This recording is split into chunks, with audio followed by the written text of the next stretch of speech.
오늘은 사도행전 17장을 읽었습니다. 사도행전 17장에 이제 바울이 1차 전도, 2차 전도 여행으로 이제 바울이 저기로 가죠. 유럽 쪽으로 가게 됐잖아요. 유럽에 가가지고 빌립보 성에 이르렀고, 빌립보에서 지나서 그 드와디라 마게도냐 지방의 첫 성, 또 로마의 식민지였던 빌립보 지방에 이르렀어요. 여기에 그 드와디라시에 있는 자주 옷감 장사 루디아가 예수를 믿게 되었고, 그리고 가서 복음을 전하게 되는 이러한 역사가 있게 되어졌습니다. 그런데 귀신 들린 여자를 그 귀신이 쫓겨나니까 그 주인이 바울을 고소해서 바울이 매를 많이 맞고 옥에 갇혔지만, 그러나 거기서 바울이 기도하고 찬송할 때 옥문이 열려지면서 그 옥 간수가 예수 믿게 되는 이런 사건이 있었습니다. 자, 그리고 난 다음에 그 성에서 떠나라고 하는 얘기를 듣고 떠나서 이번에는 아비볼리와 아볼로니아로 다녀서 데살로니가에 이르는 그래서 유대인의 회당에 가서 복음을 전하게 됐습니다. 그래서 그곳에서 예수 그리스도를 이렇게 전하게 되는데, 그 중에 어떤 사람 곧 경건한 헬라인의 큰 무리와 적지 않은 귀부인도 권함을 받고 바울과 실라를 따르나 그랬어요. 자, 이 헬라 사람들이 복음을 받아들여요. 예수 그리스도의 십자가의 죽으심과 부활에 대해서 전할 때 그들이 받아들이는데, 근데 유대인들이 이걸 받아들이기가 참 어려운 거예요. 왜냐하면 하나님 외에 다른 신을 섬길 수가 없는데 엉뚱하게 예수를 전하기 때문에 그들은 이 처음 받아들이는 율법에 잡혀 있는 이 사람들에게는 많은 문제점이 있는 거예요. 상당히 증거하기가 굉장히 힘든 이런 어려운 문제 없지 않아 있어요. 그러다 보니까 헬라 사람들이 막 자꾸 돌아와서 믿게 되고, 유대인들은 자꾸 의심을 갖고 있고, 그러다 보니까 시기가 나는 거죠. 저들이 전부 다 막 자꾸 많아지니까. 그러니까 유대 사람들이 오히려 바울을 대적하기 시작을 합니다. 그래가지고 막 그냥 잡아가지고 이렇게 하려고 하다가 야손이라는 집에서 머물고 있었는데, 오히려 이 사람을 갖다가 고소하는 이런 사건이 일어나기 시작을 합니다. 여기서 정말 간신히 그들은 나와가지고 밤에 형제들이 곧 바울과 실라를 베레아로 보냈다 그랬어요. 그래서 베레아로 또 갔어요. 이번에 가가지고 유대 회당에 또 들어가서 전하는데, 이 베레아에 있는 사람은 데살로니가 지역에 있는 사람보다도 오히려 참 열심히 말씀이 그러한지 연구를 하고 성경을 열심히 공부하는 사람들이었습니다. 그래서 이 데살로니가 이 베레아 사람들이 예수님 거기서 믿기 시작을 하고 받아들이기 시작을 하는데, 이 데살로니가에 있던 유대인들이 또 가만히 안 있고 막 여기까지 와가지고 와서 뭐 난리가 났죠. 데살로니가에 있는 유대인들은 바울이 하나님의 말씀을 베레아에서도 전하는 줄 알고 거기도 가서 무리를 움직여 소동하게 하거늘 그랬죠. 그래서 더 이상 있을 수가 없어요. 그래서 또 형제들이 다시 말해 믿는 사람들은 바울을 보내서 떠나도록 그렇게 하게 됩니다. 그래서 바울은 어쩔 수 없이 그들을 떠나가게 되고, 실라와 디모데는 그냥 거기에 머물게 되었어요. 자, 바울은 어디로 갔냐? 이번엔 아덴으로 가게 됩니다. 이 아덴 사람들은 옛날에 이제 광장에 모여가지고 이 철학을 논하던 아덴 철학자들이 모이던 그 광장이에요. 거기 가서 보니까 뭐 각종 그들이 뭐 생각하는 수없이 많은 그 우상들, 이 철학자들이 자기 생각에 따라서 많은 신들을 만들어 놓고 그들을 섬기고 그들을 전하고 이런 일들을 하고 있었단 말이에요.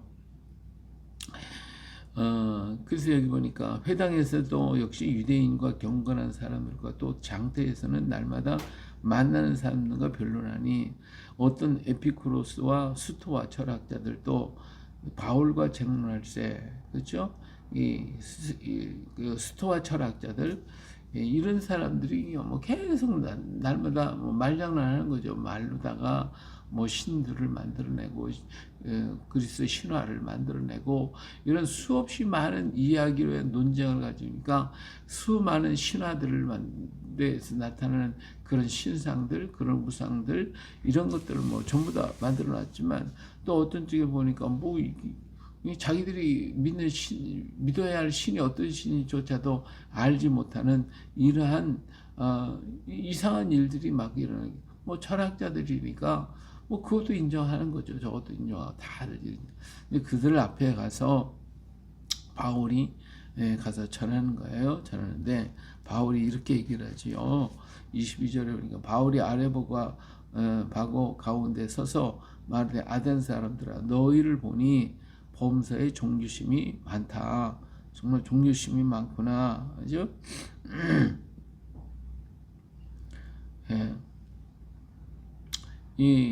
그러면서 내가 두루 다니며 너희가 위하는 것들을 보다가 알지 못하는 신에게라고 새긴 단도 보았으니 그는 너희가 알지 못하고 위하는 그것을 내가 너에게 알게 하리라.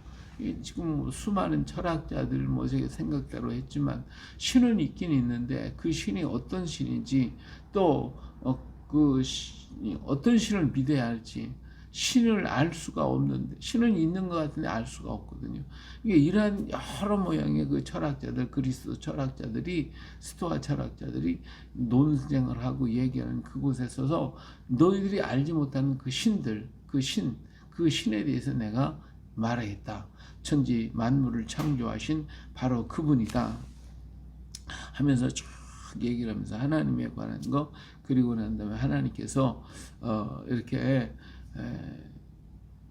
우리 하나님이 천지 만물을 다 창조하셨고 만민들에게 생명과 호흡과 만물을 주신 그분이 하나님이심을 분명하게 나라와 경계를 정하시고 모든 민족을 살게 하시고 한 혈통으로 지었지만 다 이렇게 각각 흩어져서 살 수 있도록 전부 다 만들어 주셨다. 살게 만들어 주셨다. 이와 같이 하나님의 소생이 되었은즉 우리 모두가 다 하나님의 소생이 되었으니 하나님을 금이나 은이나 돌에다 사람의 기술과 고안으로 새긴 것들과 같이 여길 것이 아니냐.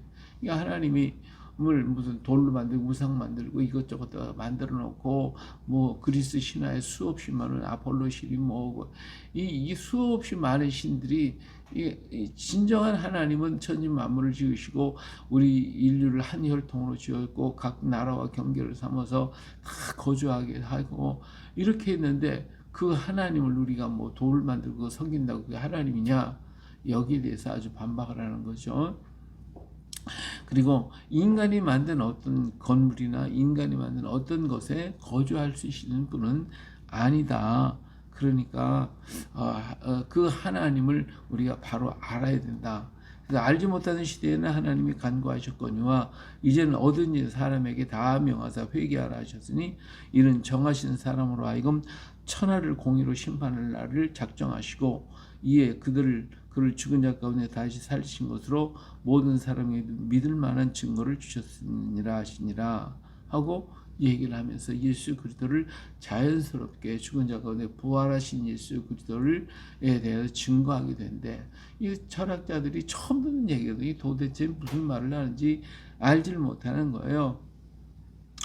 그래서 여기 그들이 있잖아요. 그들이 죽은 자의 부활을 듣고 어떤 사람은 조롱도 하고 어떤 사람은 이 일에 대한 내 말을 다시 듣겠다 하니 그래서 수많은 사람이 변론이 있고 이 얘기 저 얘기 뭐 철학자들 말하기 좋아하는 사람들이니까 듣고 죽은 자가 부활했다 하는 이런 얘기가 어떤 사람은 그런 일이 있을 수가 있냐고 비난을 했고 어떤 사람은 야, 그 말 참 희한하다. 한 번 더 듣고 싶다.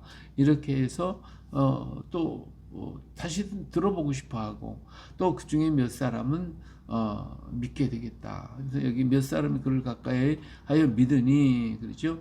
그 중에 아레오바고가는 디오누시우스와 다말이라고 하는 여자, 이런 사람들과 몇몇 사람들이 믿음을 갖게 되었다라고 하는 것입니다. 예, 오늘 여기 17장에서 우리가 볼 때에 정말 이 당시에 그들은 뭐 그리스 신화, 이 헬라 사람들 그리스 신화가 아주 만연했고, 하늘의 별들과 그리고 만물들, 신과 인간과의 관계, 이런 여러 가지 수도와 철학자들의 수많은 변론들이 있었던 그 속에 정말 예수 그리스도가, 자, 하나님, 만물 천지 만물을 창조하신 하나님과, 그리고 십자가에서 죽으시고 대속하시기 위해서 죽으시고 부활하신 예수를 전할 때에 이들은 뭐 생소한 것이죠. 처음 듣는 것이죠. 그 처음 듣는 그것을 전가할 때에 거기에서 많은 의심점을 갖고, 그런가 하면 이 유대의 무리들은 이 다른 신을 또 전하니까 바울을 반대하고 하는 이런 많은 복합적인 요소들이 정말 복음을 받아들인다는 게 쉽지가 않았다라고 하는 사실이죠. 그런가 하면 헬라파 사람들은 그래도 머리를 생각하고 이 과학적인 여러 가지를 가지고 얘기를 하는 사람들이라, 오히려 유대인들은 하나님 이외에 다른 신을 섬길 수가 없다는 것 때문에 거부하지만, 그래도 헬라 사람들은 받아들이는 사람들이 많았고, 받아들이기 때문에 유대인들은 또 시기가 나서 바울을 갖다가 그냥 바울이 잘못 전하는 것을 갖다가 저들이 믿으니까 이건 아니다 해가지고 또 대적하고, 이런 여러 형태가 수없이 많은 형태들이 일어나게 되어지는, 이 어려운 그 속에서 정말 예수 그리스도의 십자가와 죽음, 십자가의 죽으심이 우리 죄를 대속하시고 회개케 만들어 주신다고 하는, 그래서 예수님 부활시켜서 길과 진리와 생명 되게 만들어주신 이 복음을 전한다는 게 결코 쉬운 것은 아니었고, 또 수없이 많은 대적과 많은 의심점을 가질 수밖에 없었던 것은 당연한 것이에요. 그러나 그것을 또 전해야 되기 때문에 또 증거할 때 수없이 많은 충돌들이 일어나고 있다. 이방의 속에 가서 이 복음을 전하는 것이 어떤 면에는 쉬울 수도 있고, 어떤 면에는 참 어려울 수도 있고, 이것 때문에 분쟁과 다툼이 일어나고 감당하기가 힘들다라고 하는 것이죠. 이게 바로 선교라는 것이죠. 선교라는 것은 정말 어렵고, 그들의 생각이 다르고 사상이 다르고 신들이 다르고 모든 것이 다른 속에서 또 그들이 알지 못하는 새로운 것을 전한다는 것이, 이게 쉬운 일은 아니다라는 것이죠. 오직 하나님의 능력과 성령의 감동이 아니고는 이것을 증거할 수가 없고, 하나님의 성령이 그들의 마음을 움직이지 않으면 절대로 믿을 수가 없다는 것. 그 택한 자는 다 믿게 되고 구원받게 되어지는 것을 볼 수가 있게 됩니다. 그러므로 정말 복음이라를 전하는 것, 선교라고 하는 이 자체가 힘들고 어렵다는 것을 우리가 볼 수가 있습니다. 그래서 바울은 수없이 많은 매도 맞고 죽을 뻔하기도 했고, 옥에 갇히기도 하고 태장에 맞기도 하고, 자기가 말했던 대로 엄청난 고난 속에서도 생명의 주가 계시고 부활의 주님이 계시기 때문에, 그리고 성령의 도우심을 힘입고, 그래서 이렇게 가서 또 강하게 담대하게 증거하는 모습을 볼 수가 있습니다. 그래, 오늘날도 수없이 많은 이 인본주의 사상이 팽창해서 들어오고, 사람은 쾌락주의, 세속주의 이런 것에 물들고, 그런가 하면 통제하려고 하는 적그리스도의 사상을 가지고 또 세상을 하나의 국가로 만들어서 통치하려고 하는 이러한 절대 군주적인 이러한 일들이 막 벌어지고 있을 때, 이런 일들이 오늘 비일비재해 오거든요. 하나님이 아닌, 신이 없는, 신을 인간이 만드는 거기 때문에 인간이 만든 것을 제거해버리라고, 우리가 만들어야 되겠다고 하는 인본주의 사상이 지금 팽창하고 있을 때, 복음을 전하는 것, 복음을 믿는다는 것이 어렵고 힘들지만 그러나 역사의 주인공은 하나님이시기에 하나님께서 이 일을 우리에게 할 수 있는 용기와 능력과 힘을 허락하여 주실 것이고 마침내 인간의 모든 생각은 끊어질 것이나 하나님의 역사의 주인공이시기 때문에 이 일을 반드시 이루어 가실 것입니다. 이 믿음을 가지고 우리는 담대히 걸어갈 수 있는 저희가 되어야 할 줄로 믿습니다. 오늘 사람들 정치하는 사람들이 뒷배경이 다른 것, 하나님을 의지하고 가야 할 텐데 이건 무시해버리고 인간 뒷배경을 의지하고 다른 나라, 중국을 의지한다거나 또 다른 나라들을 의지한다거나 이래서 개인이 힘 있는 것처럼 말하지만 그러나 그들은 다 깨어질 것입니다. 오직 하나님의 역사만이 남을 것이고 하나님만이 역사의 주인공이기 때문에 존재할 수가 있게 될 것입니다. 오늘도 그 역사를 이루어 가시는 주님을 찬양하며 하나님께 나아가 예배하며 영광을 돌려드려 주의 복을 받고 주의 인도하시는 그 길 따라 걸어가는 우리 모두가 되시기를 예수님의 이름으로 축원합니다. 아멘.